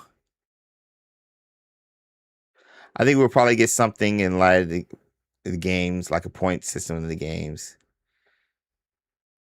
That's another reason why I think Hogwarts Legacy 2 would be darker in tone. It wasn't until Hermione got into the Ministry to change rules about mudbloods. Yeah. The first few Dragon Age games also had a decent... I never played those. I need to. Had a decent system. Unfortunately, Veilguard botched that whole thing. Yeah. Yeah. But yeah, let me know what you think of it, Ghost Dubs. I'm going to see it, try to see it this weekend. Even the centaurs are very standoffish with us. Even though they are unwilling to hurt children, you can sense that the diplomatic relations between other creatures and wizards aren't that well. Slidezo. Joe, talking about your game, Fable, and the consequences and stuff here. And how, good Lord, how they need to be applied. There's a part, because I haven't seen this whole thing, because I want to do a reaction video to it. But I remember seeing stills of points happening during combat, I believe. In regards to like reputation. Did they save it for the end, maybe? But yeah, this is like my first time seeing it. Yeah, okay. So you got like plus in recklessness. Shoot a guy in the knee. Plus in the violence.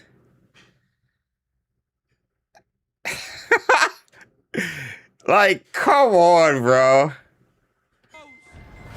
Now you're a criminal. Now I've gone too far. But I'm in the mood for a fight. Now, plus in violence, plus in criminal, plus in criminal.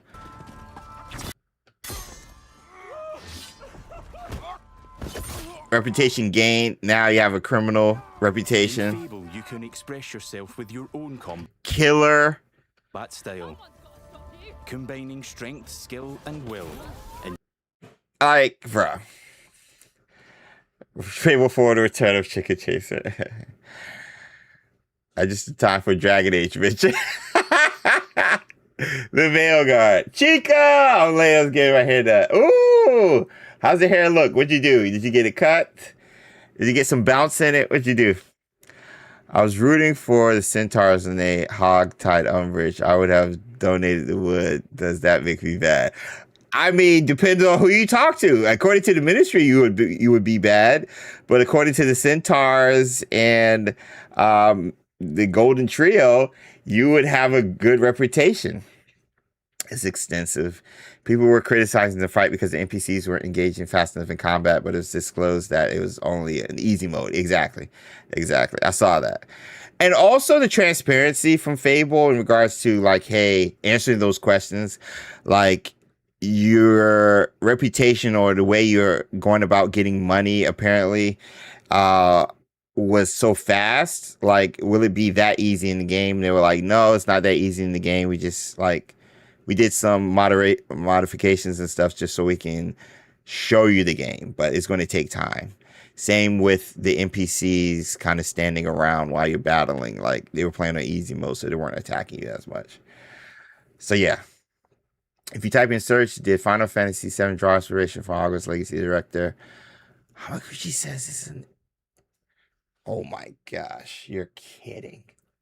Hair looking good. Got some baby highlights that. Hey, hi.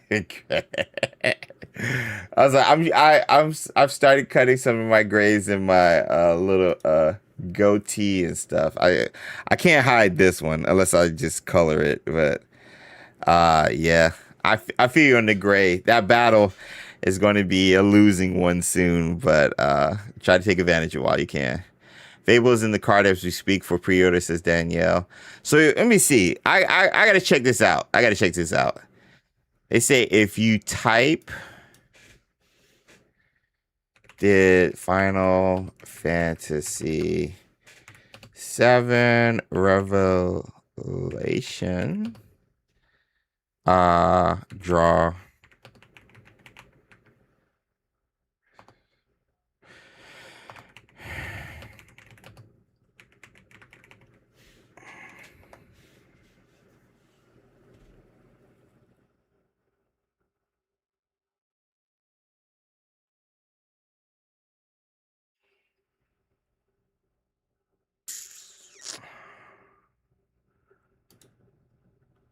Is it this interview?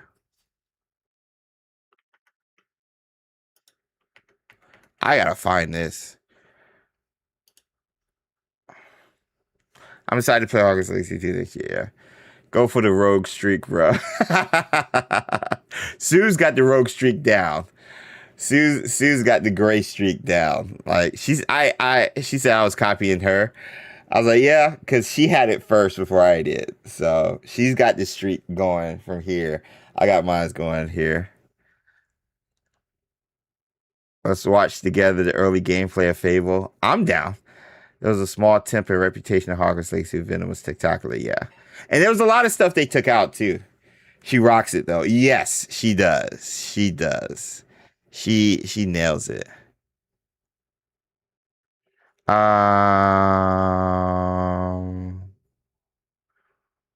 a Gucci confident in the quality, serious conclusion.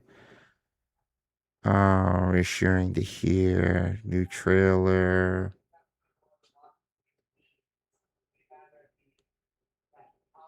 I don't see it.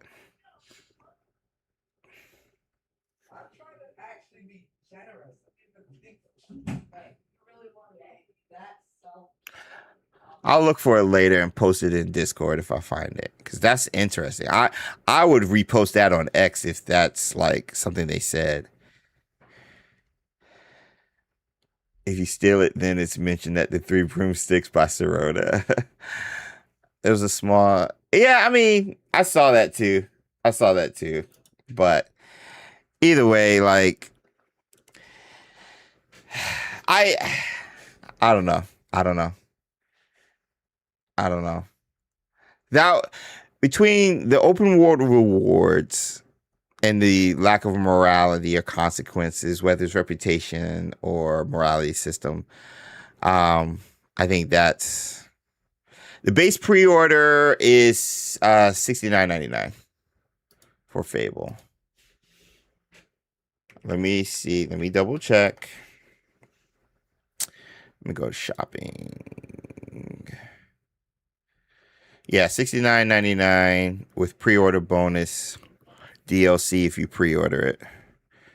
$69.99.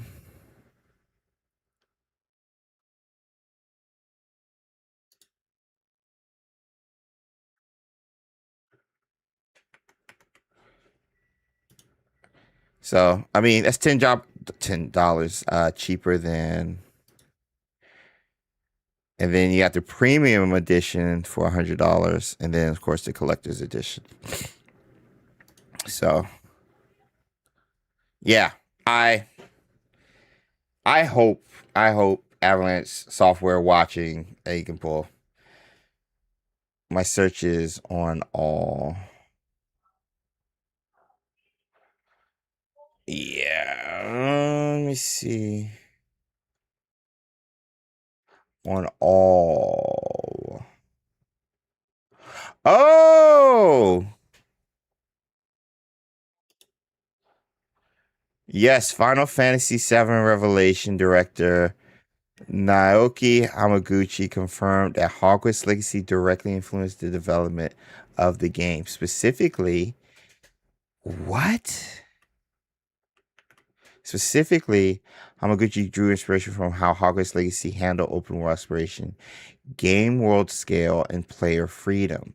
This influence played a key role in allowing the development team to create a completely seamless world where players can fly the high wind anywhere. That's the ship Sid flies. Oh my gosh. I'm going to tag Chandler on this. Because his favorite game is also Final Fantasy, like me. His name, Finch Strife, is based off of Cloud Strife. He has a tattoo of Final Fantasy. And the fact that the director of his favorite game of all time drew inspiration from a game he worked on, Chandler would love that. I'm going to tag Chandler in this. That's awesome. That's awesome. That's cool. That is so cool. That is so cool. Yeah, I gotta tag Chandler on. I'll tag him. Hey, no, Joe, you laughed. You laughed. I asked Chandler about this, and he did not confirm or deny it. I asked Chandler about the High Wind and High Wing, because High Wind was the name of the ship in Final Fantasy VII. Now, obviously, Chandler wasn't there at the beginning of development for the game, but I feel like names for, oh my gosh, names for Buckbeak being High Wind, freaking, bro, Avalanche Software, everybody, let me get Sue Emos in the chat, by the way. Avalanche Software and the group that Cloud and Baird are part of was called Avalanche. Like, there's too many coincidences or similarities between that. That's big PR from Final Fantasy. Yeah. Yeah. What? Yeah. I know. What? I know. I know. I know.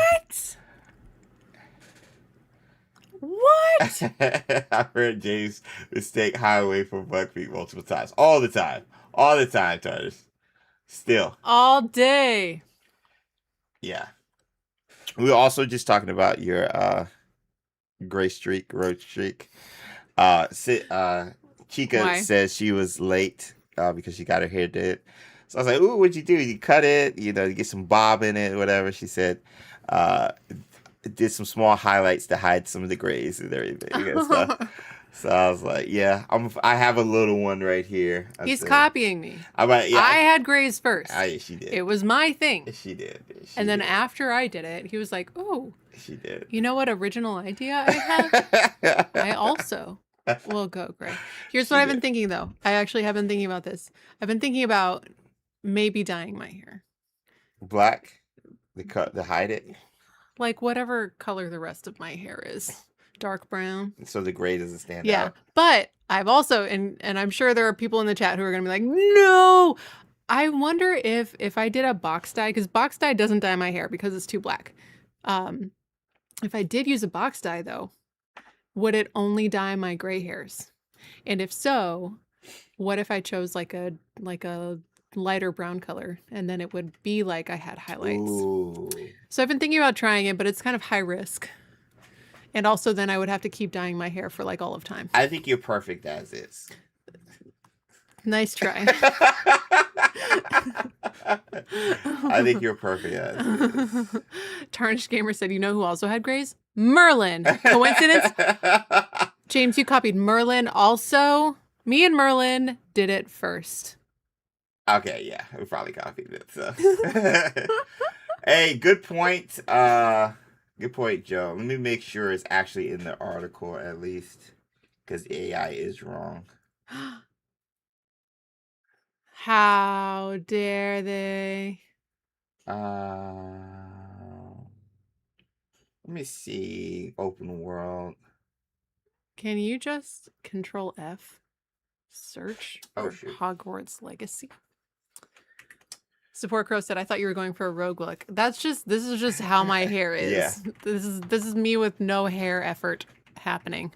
Ah, there it is. We found it. Yay. We found it.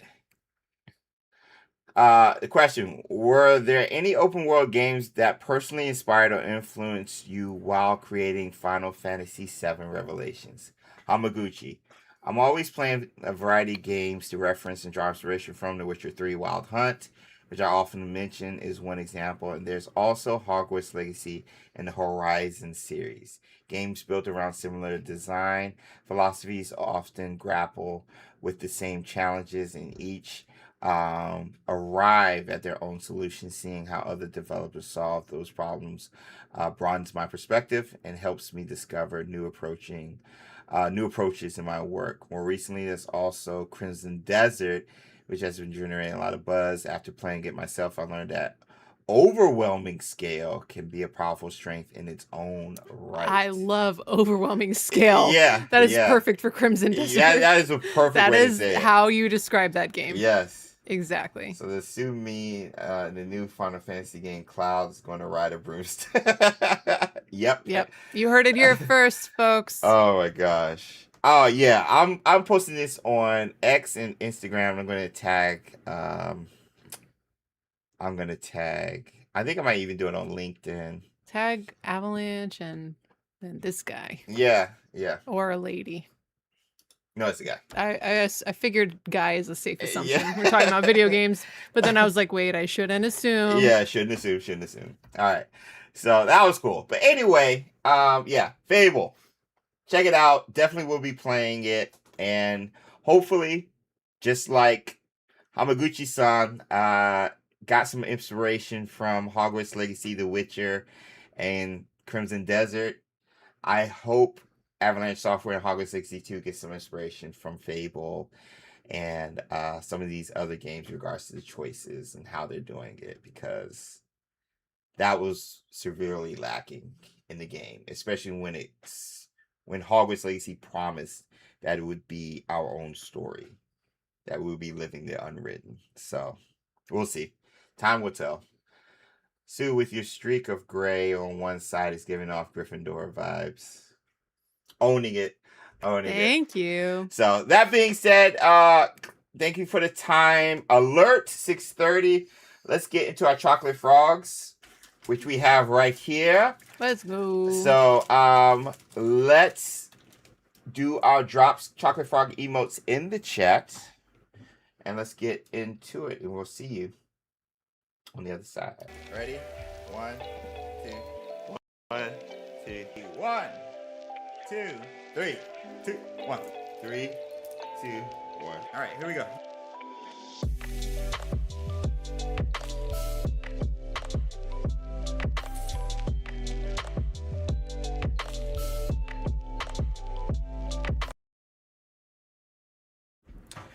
Alrighty, dighty. Chocolate frog time. Which one? This one. That The one that is probably Jacunda Sykes. Shakunda. All right. I think I don't know which one I think we would get now. Let's guesses in the chat. Hermione and Helga. Amelia, who got the perfect? Got? Last week we had somebody answer it. Micah got it. Perfectly. Micah. It was Micah. He got Micah. Ron and Merlin. Oh, Speaking of two Micah, Ron and Merlin guesses right in a row. Whoa, Miranda says the same thing. I hope a new card appears from the pack. That'd be nice. I don't know if Newt is confirmed, but I have heard Newt is a chocolate frog option at Universal. At least like the big official ones, like the big thick ones. These are official too. What's the shape of it? Pentagon? Pentagram. Degram. No, yes. I'm just kidding. I'm just kidding. So I hope Newt is that year, or at least a new option here. So why are these so hard to open?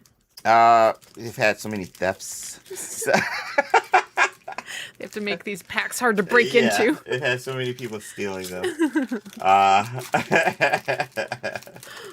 Hangus and Birdie says support Chloe. Hangus and Hermione says Denise. Ron and Hermione. Aw, that would be cute. Says Perez. And Ron and the Ginger Stud himself says Stargazer. There's a lot of Rons in here. I'm gonna say I'm gonna be boring. I'm gonna say the math teacher, the math thing, whatever, what's her name? And the first, both female, and the first, both witches, and the first female Mystery of Magic. Oh. I'm going to those two. Okay. I think it's going to be boring. I would like to see Merlin always and Newt. Those are my two that I want to see. But that's what I think we're going to get. Quick question: do you think they release? Ooh, I'll answer after this. Okay. All right, 3, 2, 1.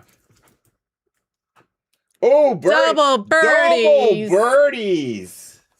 OMG. Look at his little mischievous Jack Black face. This is one of the more common cards, I think. Yeah. For us, at least. I'm sure it's not for other people. Birdie. Double birdie. I was not expecting that. Can we find out the odds of pulling different chocolate frog cards? Yeah. Has anyone broken that? I'm sure somebody has. That's a great question, actually. We've been doing this for like years. And we don't Google this at any time. Yeah, we could have Googled this. Kirisuma said, I hope in Hogleg 2 they stay away from the series interpretation of riding brooms. I was willing to forgive a lot of things, but that's the one thing I can't accept. Can you say more about that? What did he say? What did they say? They hope in Hogleg 2 they stay away from the series interpretation of riding brooms. Oh. Like the new TV series? Like what interpretation of riding brooms? I'm curious. If you can say more, I want to know what you object to. I need to know if I should be mad about something. You know what I mean? Yeah. Support Crow was half right. Nice. Moon Lily said Birdie's trolling us today. Yeah. You got Helga today, says Micah. Okay. Yeah. Good question. Do you think they will release the Final Fantasy games in one set after they're finished? I think they will. They could. I think they will. That would be cool. Because the original game, which I have behind us, was in a 3-disc set. So for them to break the game up into 3 games separately, I think it would be cool if you had one big set, one big, whole set with the 3 games, just like the original ones. I definitely think they would do that. How else do you ride a broom upside down? Yeah, I would like more insight on that. Do you believe that they will implement the Nemesis system? I think Hogwarts Legacy is one of the best games right now under WB, or AKA Paramount Games. That's so weird to say. That would benefit from it outside of another Batman Arkham game or something like that. I don't think they will implement it though. That might change stuff for the base of the game. I don't know. Joe's the developer here, so he might shed more insight. Hella excited for the new Fable. Also excited for Hogwarts 62 news. I love the first one. I no life did until I beat it. Best way to play Nice. it, Michael. I had the 3 game set. My older brother gave it to me. There you go. I have it right behind me as well. Yep. So we'll see. But either way, yeah, I'm gonna make sure I tag Chandler and Avalanche Software in general. That's a cool reference. That's a cool shout out. That's a really cool shout out. That should help with marketing too with the game. Like I feel like if I'm Hogwarts Legacy online social media, I'm retweeting that. Hey, Damien. Hey, Damia. Hope everyone's doing well. We hope you're doing well as well. Well. Supposedly, even with the canceled Wonder Woman game, the Nemesis system was not easy to get working. That's what I heard, Cloud Roth. That's what I heard. That's why I brought it up, because Wonder Woman was going to have it. And that was taking forever for them to get that implemented. It's funny how this Fable looks just like Hogwarts Legacy. It's just the same aesthetic. Yeah. More bright and colorful, but yeah. It reminds me. Even the cover, if you guys look at my thumbnail, it looks the same. Whoa.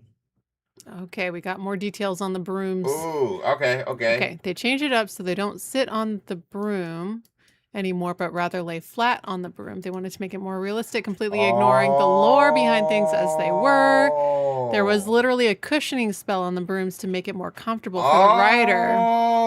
Now they have to lay flat on the broom, which I can only imagine as looking rather awkward instead of how we all imagine the way brooms would be written.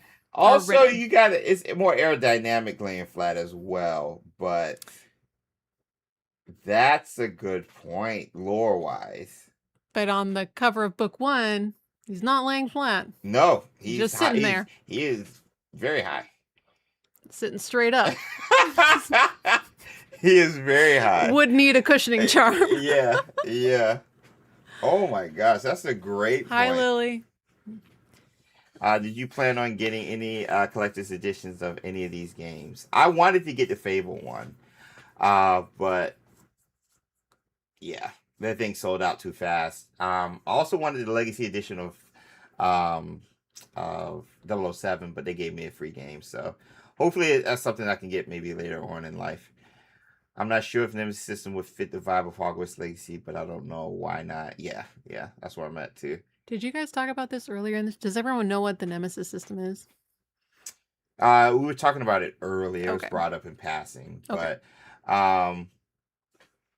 I don't want to. If it's going to be a whole thing, I don't want to bring it in right at the end of the. No, because it's important. Because it's a patent. It's a revolution. Again, this is AI, so it's not.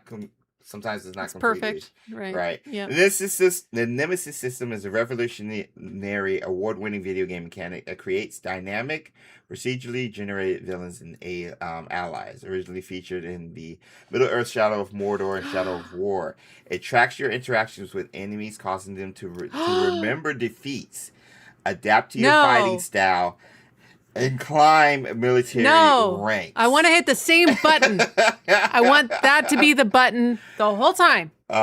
Every enemy captain and warlord has a unique name, appearance, personality, strength, and weakness. What? Yeah.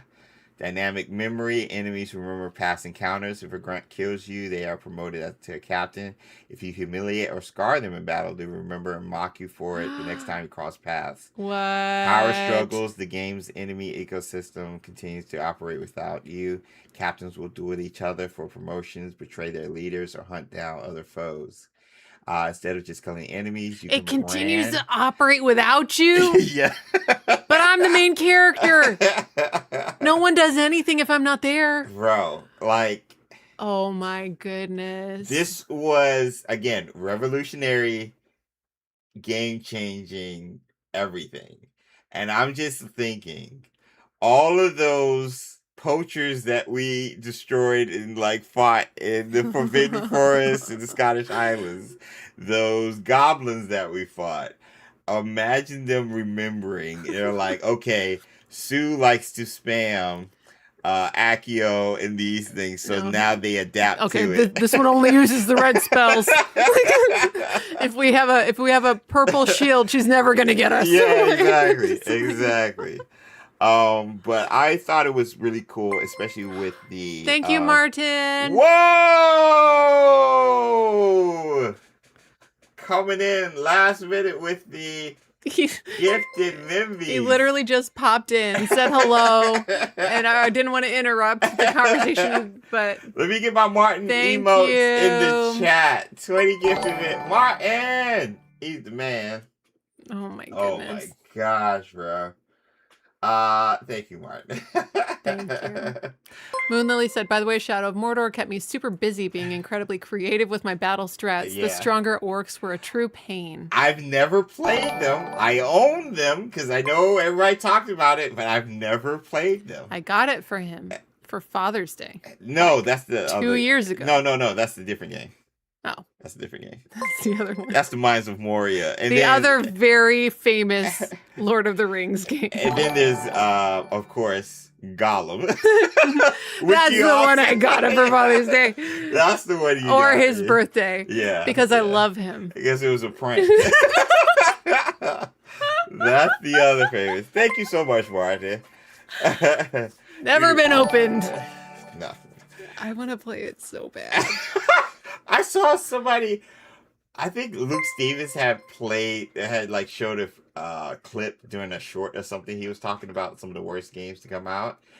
And I just saw it. I was just like, oh my God. Like, I know that's time of my one life that I have that I would never get back. Oh my gosh. But I feel it would be totally worth it. Just because I'd be like, what? What? Oh my gosh. Also, can you imagine the lack of control and animations in the game? I mean, Hogwarts Legacy had quite a few small animations during fights, but I wonder if you would even see any more if the rider would be consistently lying flat. That's one. Ooh. Coming in with the lore, Kiri. Interesting. I love that. Moon Lily says you have to play Wait, with Gollum or Shadow of Mordor? Shadow of Mordor. And she said it's actually painful to play Gollum. I feel like we should it's do a sealed. stream where we see how long each of us can handle playing it. What's our pain tolerance? And then the loser has to, I don't know. We got to do that during our 12-hour stream. Okay, that'll be gotta part do of it. Yay! We got to try that during our 12-hour Okay. stream. Speaking of 12 hours, I'll post tomorrow. I'll do a poll tonight of our 6-hour stream, courtesy of the rewards you guys unlocked during our Stack Up charity stream to raise money for veterans combat and suicide. And yeah, this will be my first 6-hour stream, and I have to plan a 12-hour stream right after that because I have to do it before August. So it's going to be interesting, but it either be this weekend or next Friday sometime, and we'll go from there because I know next Saturday is July 4th, so we'll see. I'll just point out that you got 2 Gryffindors on your thumbnail right there. I know. So I saw that. It's I was pretty just great. like, okay, well, that's I feel seen. the promotion that they're doing. So it's just like, all right, whatever. Someone said in the comments that Nemesis system wouldn't work properly without a good morality system. Yeah, which again, something we need. So yeah, but speaking of needing, we need to get out of here. Nice. Good So, segue. Yeah, I gotta eat. I gotta tag Chandler, but also release you guys from our captivating spell. For these 2 Don't hours. tell them about that. For these 2 hours Don't- watching James. James and is Sue. supposed to be a secret. Oh my gosh. James. The cat is out the proverbial bag, I guess. The bag of holding. Didn't we put a ship into the bag of holding? We did. Anyway, that's a neither here nor there. But yeah. Well, I wish it good out. But either way, thank you guys for joining us these last 2 hours. We'll talk more Hogwarts Legacy, more Wizarding World content, and maybe we'll draw inspiration and be like, hey, Hogwarts Legacy 2, steal from Skyrim or The Witcher or some of these other games. So if there's games you would like to see Hogwarts Legacy 2 get inspiration from, maybe this could be a series we start. Let me know. We'll go from there. We've been under the Imperious curse this whole time. Don't tell anyone. Don't say anything. Tell anybody. Glad I caught some of the stream. Have a good rest of the day, you too. We love you guys. Thank you so much. Spread Lumos wherever you are in the world, because you never know who needs it. We'll be back hopefully soon with another live stream, 6-hour one. But until then, have a great rest of your Wednesday, Thursday. We'll see you in the next one. Peace. Let's try to get it to blur.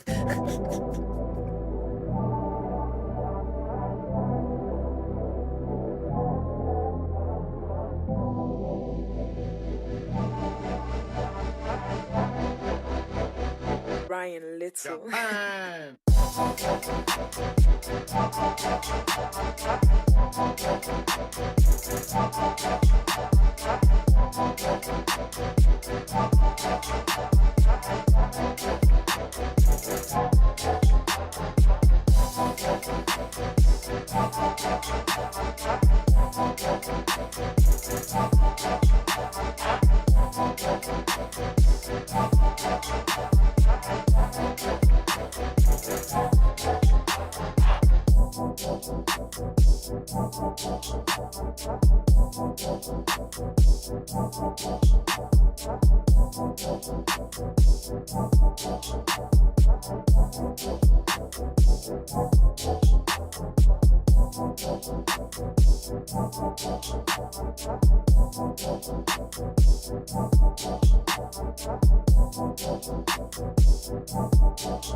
Ryan Little. Japan.